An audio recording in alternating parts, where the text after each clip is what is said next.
Você está ouvindo Senai Infocast.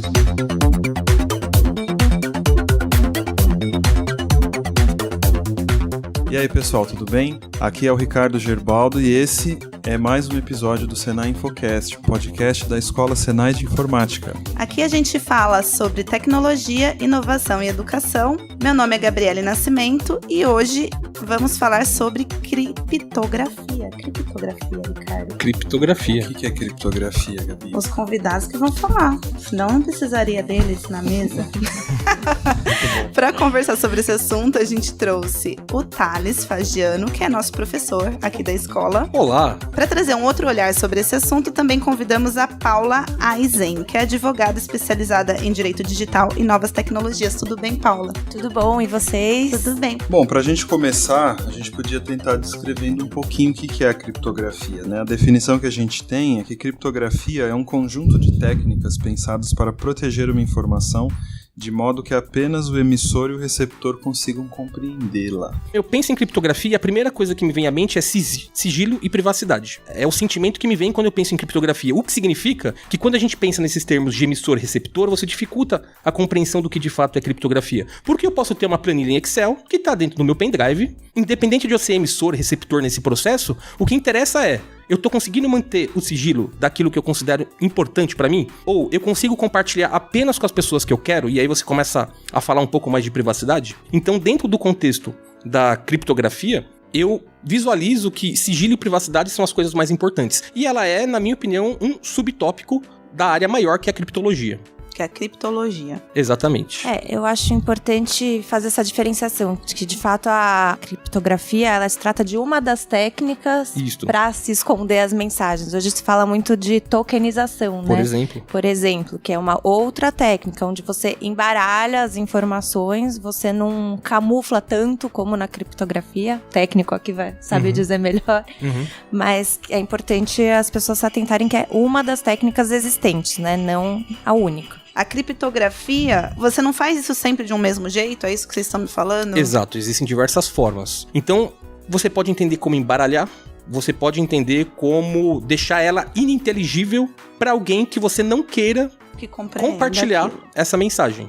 Então, na hora que eu bagunço essa informação, ou eu trabalho ela de uma forma que para outra ponta ela se torna ininteligível, eu já estou praticando uma forma de criptografia. Então, mas para você poder fazer essa bagunça na mensagem, do outro lado, quando ela fosse recebida e desbagunçada, como que funciona esse processo? Você tem um algoritmo, aí você tem diversas formas de fazer isso. Você vai trabalhar com criptografia, técnicas distintas, uma chamada criptografia simétrica e outra chamada de criptografia assimétrica. Na criptografia assimétrica, a mesma chave utilizada para embaralhar a mensagem é a mesma chave utilizada para desembaralhar a mensagem. Então, na criptografia assimétrica, uma chave única é suficiente para poder ter o controle da minha informação. Você tem uma técnica chamada, por exemplo, criptografia assimétrica, em que eu tenho uma chave para criptografar a mensagem e eu tenho outra chave para decriptar a mensagem. Então, esse processo de encriptar e decriptar, ele é distinto, por isso que eu chamo de assimétrico. Então, ali, você utiliza algoritmos baseados em matemática, existe muito logaritmo associado com fatores de números primos, para você conseguir realizar uma forma de, na mesma hora que eu encriptei a mensagem, eu gero duas chaves. E ali eu tenho a minha chave pública e a minha chave privada para poder me ajudar a trabalhar nesse processo. Então, essa chave que eu falo para encriptar e tem uma chave para decriptar, elas também possuem nome. Quando eu encripto uma mensagem, eu posso chamar ela de chave pública. E o que seria a chave pública dentro desse contexto? Seria uma chave que eu posso divulgar para todo mundo.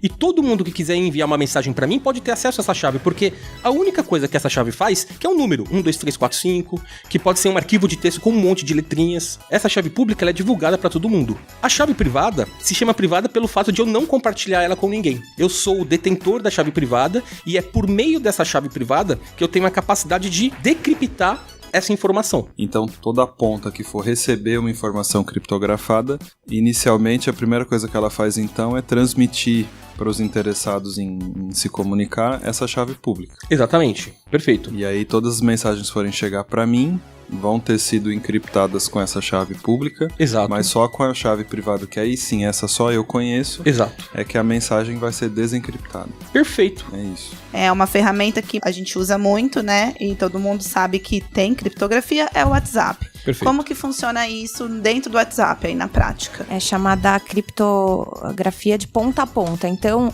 só o emissor e o receptor têm acesso àquela mensagem. Ainda que a empresa, o WhatsApp, facilite essa criptografia, ela não tem acesso às chaves para descriptografar. Quem tem acesso ao conteúdo é só o emissor e o receptor, ainda que haja a intervenção da empresa. Então, o que fica armazenado no servidor do WhatsApp até que a mensagem seja entregue no destinatário, ela está lá encriptada. É muito difícil. E, em teoria, o WhatsApp não conseguiria ler esse conteúdo. Por isso chamada a criptografia ponta a ponta. E quando tem aquelas polêmicas tal, de que o governo pede pro WhatsApp abrir as mensagens e falar tudo que esse pessoal tá falando. Então, é possível? Eles não conseguem fazer? Eles alegam que não. Tá em curso uma ação no STF, exatamente com esse escopo, porque foi solicitado ao WhatsApp informações de conversas para fins de investigações criminais e o WhatsApp justamente alega que não pode. Eles conseguem ter acesso àquela mensagem em códigos. Eles não conseguem ter acesso ao conteúdo. Por isso, houve aqueles bloqueios. A gente precisa garantir que esse episódio do Infocast chegue até o juiz lá de Sergipe, né? Porque foi ele que, acho que 2 ou 3 ocasiões, mandou bloquear o WhatsApp no país inteiro. E a população que sofre. Mas como que funciona isso em outros países? Essa legislação, ela é super ok de você. Então, assim, beleza, tem um crime, precisa ser investigado. Vamos supor que fosse um crime de interesse da nação, entendeu? E aí? Depende muito do país. Por exemplo, agora na Rússia teve um caso com aquele aplicativo Telegram. Eles, no caso, que é o substituto do WhatsApp. Aqui no Brasil. Exatamente. Eu sei que, em termos técnicos, eles têm algumas diferenças. O Telegram e o WhatsApp, eu não vou saber especificar quais. Mas no caso do Telegram, eles foram obrigados eles conseguiram ter acesso aos conteúdos. E eles foram obrigados a divulgar para o governo as informações que estavam conteúdos. No Reino Unido também o pessoal é mais pró-divulgação.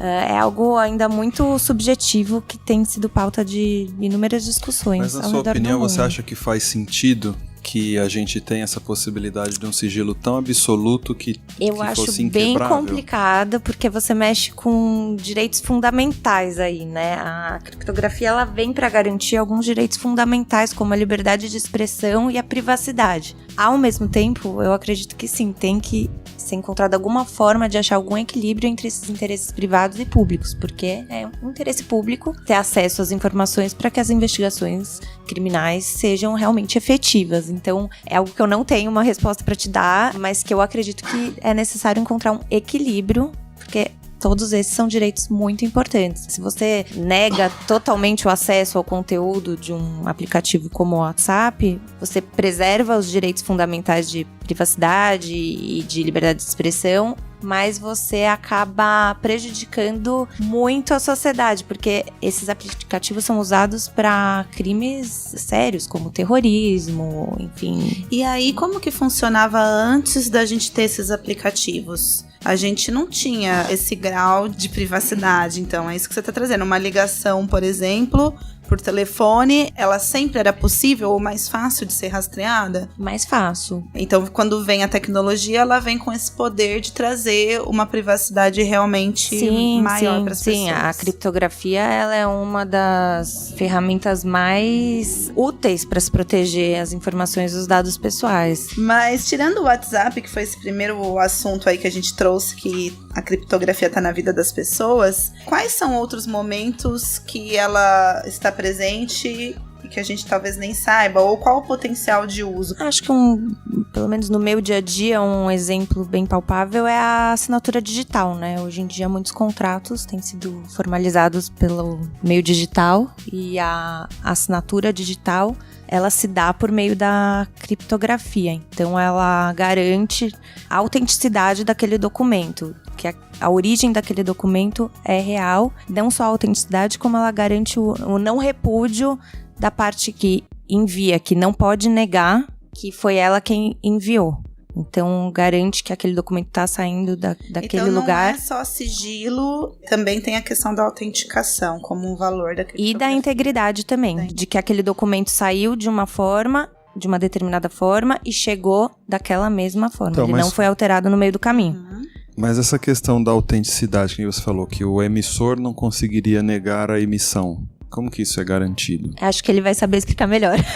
Por meio de uma infraestrutura de chave pública. Existe um termo chamado infraestrutura de chave pública que, inclusive, dá um nome a uma instituição que é responsável por ser a terceira parte no meio de uma transação para garantir que aquela assinatura digital ou aquele certificado digital, ele tem uma validade jurídica, ele de fato seja ele quem ele é. Então, na outra ponta, quando a pessoa recebe aquela mensagem que tem aquela assinatura digital, a primeira coisa que ela vai perguntar é: será que é dessa pessoa mesmo que está dizendo que ela é? E aí ela pergunta para essa terceira parte. E essa terceira parte que é a ICP Brasil. A ICP Brasil, a Infraestrutura de Chave Pública Brasil, ela é a organização no nosso país responsável por desenvolver e por trabalhar esses certificados e assinaturas digitais. Você tem parcerias associadas à ICP, por exemplo, como a CertSign, que é uma empresa que pode vender para você esses certificados.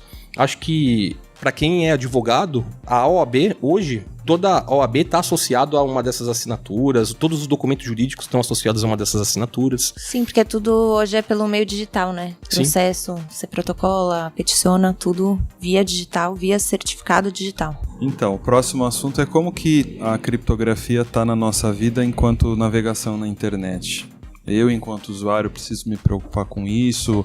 O simples fato de eu ver aquele cadeadinho, né, no browser quando eu estou navegando, só aquilo é para me deixar sossegado mesmo, que eu não estou sendo rastreado. Então, o cadeadinho, ele é uma forma de você manter uma comunicação segura por meio do site que você está visualizando no seu browser. Então, a informação que você recebe no seu browser, ou para quem não sabe o que é o browser, é aquele aplicativo em que você acessa e-mail, acessa sites e assim por diante, que no primeiro momento é uma página, para quem conhece, tem um HTML, tem um texto ali formatado para você trabalhar ou visualizar. Aquela informação que está chegando para você, você pode ter dúvida se aquela informação é autêntica ou não. E nesse momento que você já está falando de autenticidade, e aí você vai falar de não repúdio e confidencialidade, entre outras coisas, esse certificado digital, por meio de uma terceira parte, por isso, de novo, aí a infraestrutura de chave pública é que vai garantir se a sua comunicação ponta a ponta, ela está sendo protegida. O que é essa ponta a ponta? É você no seu browser colocando uma informação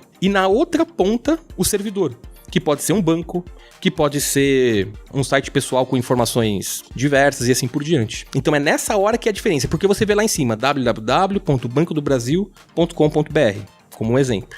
E sim, lá em cima pode estar exatamente com o nome bonitinho. E sim, pode ter certificadinho bonitinho. Só que o que tem que ficar claro e o que tem que estar amarrado são todos os processos. E são muitos processos. O cadeadinho, ele é um deles. Então, você se preocupar com o cadeadinho já é um passo. Você já mitigou mais um risco. Se alguém tentar visualizar sua mensagem no meio, você sabe que ela não vai conseguir com facilidade. Mas aí você tem que visualizar outras questões também. Então, por isso que acesso à informação é a coisa mais importante nesse momento. Para você saber quando a tecnologia pode ser utilizada para você trabalhar com a segurança das informações que você está trafegando ou não. Tem momento que às vezes o melhor mesmo é você ir pessoalmente no banco e falar, eu acho que é mais legal eu passar um cheque de 1 bilhão no meio pessoal, né? Eu chamo a pessoa na outra ponta, junto com os gerentes do banco, e ali você resolve. Você não vai fazer uma transação bilionária no meio eletrônico, por exemplo. Não? Não, eu não recomendo. Eu não recomendo. Verdade. Mas vem cá, gente, eu acho que a maioria das pessoas, né, eu acho que tirando em empresas que deve ter várias questões de segurança garantidas, mas assim, todas as mensagens que eu troco no Gmail, as fotos que eu armazeno na nuvem, isso tudo é completamente inseguro, então. Não é completamente inseguro. Sempre existirá o risco. O que eles conseguem é mitigar. E por mitigar eu quero dizer dificultar. Mas, por exemplo, o Gmail não é criptografado. Sim. É também. Envolve criptografia. Sempre que você acessa um servidor, por exemplo, do Gmail, que você acessa um servidor, seja um portal na internet, ele vai ter lá um certificado associado para você garantir que aquela informação é real. Para você tomar uma decisão a partir de uma informação real. Então, mas no caso, por exemplo, das fotos de famosas que vira e mexe vazam por aí, porque estavam na nuvem. Então, é uma criptografia mais fácil de quebrar? Ali, o problema não foi criptografia. Ali, o problema foi acesso da informação antes dela ser criptografada. Por isso que eu falo assim, eu poderia até ter enviado a mensagem do WhatsApp ponto a ponto. Mas se eu simplesmente sou a pessoa da outra ponta, que deixei meu celular aberto pra alguém encaminhar pra outra ponta, ele vai conseguir fazer isso. Então a segurança, ela sempre vai trabalhar com percentuais. Então quer dizer, provavelmente no computador dela tinha uma invasão, hacker, quando ela foi subir pra nuvem essa foto. Exatamente. Elas não roubaram da nuvem do Gmail, por exemplo. Não, muito todos difícil. Esses casos de vazamento de dados é a pessoa que descobriram a senha dela de alguma forma, né? Ah, eu achava que não. Achava que alguém roubou da nuvem. Porque no Gmail, por exemplo, as suas mensagens não são encriptadas, não são armazenadas de maneira encriptada, porque o Google consegue ler o conteúdo para te direcionar a publicidade. Né? Mas o que ele garante é que ninguém vai ter acesso ao seu e-mail, a menos que você dê a sua senha para alguém. Né? E é importante lembrar que a criptografia ela serve não apenas para proteger todas as informações que estão em curso, aí por e-mail ou por WhatsApp, mas também as informações que você armazena, né? Que estão em repouso no seu computador, por exemplo. Então, por exemplo, para muitas profissões em que exigem sigilo, né? Como a advocacia, ou a medicina, ou a psicologia, é importante que os profissionais eles tenham os documentos armazenados em seus computadores protegidos pela criptografia, ainda que não seja 100%. E você consegue fazer isso seguro? Sozinha? É um programa? Como é que faz? Existem diversos softwares, aplicativos para fazer isso. Então, esse daí é um ponto interessante. Eu vou dar um exemplo. Eu tinha um celular em que eu tinha muita informação pessoal. Tinha contratos, mensagens de amigos e muita coisa. E, pois bem, eu não tenho a menor ideia como ele desapareceu. Durante um tempo, ele quebrou, o 4G dele não funcionava, mas eu andava com ele em um segundo celular. Não sei qual foi o momento de relapso, pode ter sido um furto, pode ter sido eu mesmo esquecer em algum lugar, pode. Mas o fato é que desapareceu o celular. E aí, por exemplo, o Google, ele tem algumas ferramentas que me permitem apagar as informações mesmo à distância, para poder formatar o sistema operacional. Isso é uma característica do sistema operacional. Então, o Android, ele é uma ferramenta, eu acredito que o iOS também tenha ferramentas semelhantes, que à distância eu consigo apagar essas informações. Falei, putz, pisou na bola, só que a minha pergunta, meu 4G estava desligado. Como é que eu vou fazer isso? E como é que eu sei que na outra ponta alguém não vai ter acesso à informação? A menos que ele saiba a minha senha. Que eu não vou contar que a minha senha é RBDC9VTRC8D7972J972JY. Senhora, que horror. Mas tudo bem. Entre outras. Tudo pro banco também? Não, eu gosto de complicar conforme as brincadeiras. Mas eu dei esse exemplo porque muito dificilmente a pessoa que pegou meu celular, ele vai conseguir decriptografar. Porque ele usa uma criptografia forte no momento da inicialização do sistema operacional. Que é a senha. O máximo que ele vai conseguir fazer é apagar tudo e utilizar o equipamento. Tá. A mesma coisa em relação ao notebook. Eu posso criptografar um HD. A pessoa rouba o meu HD, mas ela não vai ter acesso à informação. Por quê? O HD está criptografado. Esses aplicativos de criptografia, você consegue encontrar com muita facilidade procurando no Google, com muitas empresas específicas. Eu não vou dar o nome de nenhuma específico para não incorrer no risco de oferecer a sugestão de um... Mas tem gratuito? Tem gratuito. Eu tenho uma afinidade muito grande com projetos open source, pelo fato de poder ver o código. E eu acho que esse é o motivo principal. Você poder ver o que está acontecendo é uma autonomia muito grande para a pessoa que está utilizando. E mesmo que você não tenha capacidade técnica, quando você coloca isso em massa, você tem colegas especialistas que em algum momento conseguem certificar que aquela informação que ela é forte, que a transparência, eu acredito nesse processo da privacidade, ela é muito importante. Então, existem muitas ferramentas open source para uso gratuito. Existe um projeto específico que eu gosto muito, que é o projeto GNU, criado por um americano chamado Richard Stallman, que dentro desse projeto você tem diversos aplicativos, um deles é o GNU PG. E o GNU PG, ele ajuda a fazer essas criptografias, de tal forma que você consiga encriptar a mensagem com uma chave simétrica. Você consegue fazer isso com chave simétrica, essa cifração, assim como você consegue utilizar esse conceito de chave assimétrica. Eu divulgo a minha chave pública, você criptografa, eu recebo e eu abro com a minha chave privada. Se eu não me engano, o próprio pacote Office e o sistema Windows tem ferramentas para você criptografar os documentos também. Isso é muito legal. No caso do Android é a mesma coisa. Já resolve esse problema de se alguém roubar seu notebook, a pessoa não vai conseguir ter acesso aos seus dados se ela não souber todas as suas senhas. Importante sempre falar. Sempre quando a gente pensa em tecnologia, especificamente segurança, sempre tem delay, sempre tem atraso. Então, quanto mais segurança você deixar a sua máquina, naturalmente mais lenta ela vai ficar. Porque eu preciso de mais processos, eu preciso de mais recursos. Então, isso vai consumir. Quando eu falo de poder computacional, o que eu tô falando é isso. Ele vai gastar mais energia, ele vai gastar mais tempo para processar a informação para fazer a criptografia e a decriptografia. Ou encriptação e decriptação, né? Que eu acho que é melhor. Ou seja, a criptografia ajuda a você ter sigilo, a você ter privacidade. Mas não é 100%. Não é a garantia de que ninguém vai visualizar a mensagem, porque você pode ultrapassar os limites da tecnologia para aquela situação. Tem coisas que é melhor você guardar para você. Exato. A tecnologia tá sempre, todo dia, cada segundo que a gente tá aqui, tá se reinventando. Então, a vida é feita de riscos, né? Nossa!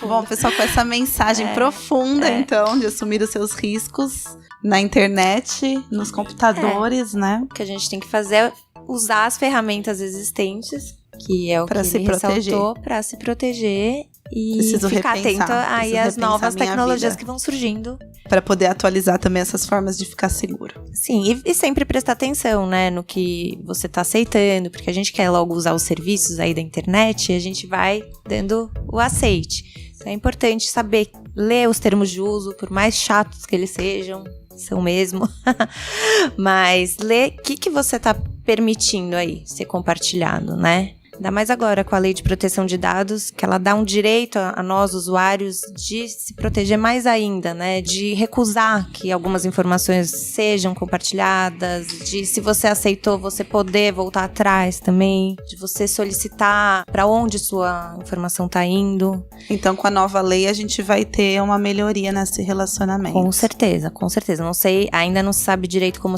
vai se dar a fiscalização disso, mas porque ainda não foi criado um órgão específico para fiscalizar, mas as empresas estão bem preocupadas com isso, porque esses vazamentos de dados, esses casos que saem na mídia, eles prejudicam bastante a imagem das empresas. Começa a entrar em vigor em 2020, então elas estão bem focadas em se adequar, criar mecanismos. até lá.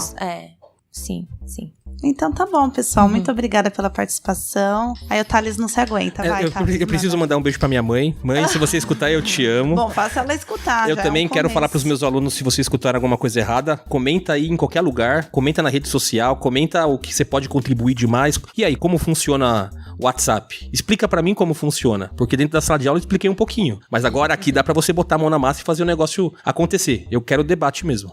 Muito bem. Na hora de divulgar, então, você pode falar que tem uma mensagem muito especial para os seus alunos e para sua mãe, mas que eles têm que ouvir até o final para saber qual é. Muito boa. Obrigada, Thales. Obrigada, Paula. Obrigada a vocês. Obrigada para quem nos ouviu e acatem a sugestão do Thales. Enviem suas sugestões, seus comentários. Criptografados. Criptografados. Tchau, tchau. Tchau, tchau. Tchau. Você ouviu o Senai Infocast. Acesse nosso site infocast.senai.io. Lá você encontra todos os nossos episódios. Baixe no seu celular e ouça quando e onde quiser. Aproveite para curtir nossas redes sociais e nos avaliar no iTunes. E não se esqueça de comentar o que achou do episódio. Se gostou, recomende para um amigo.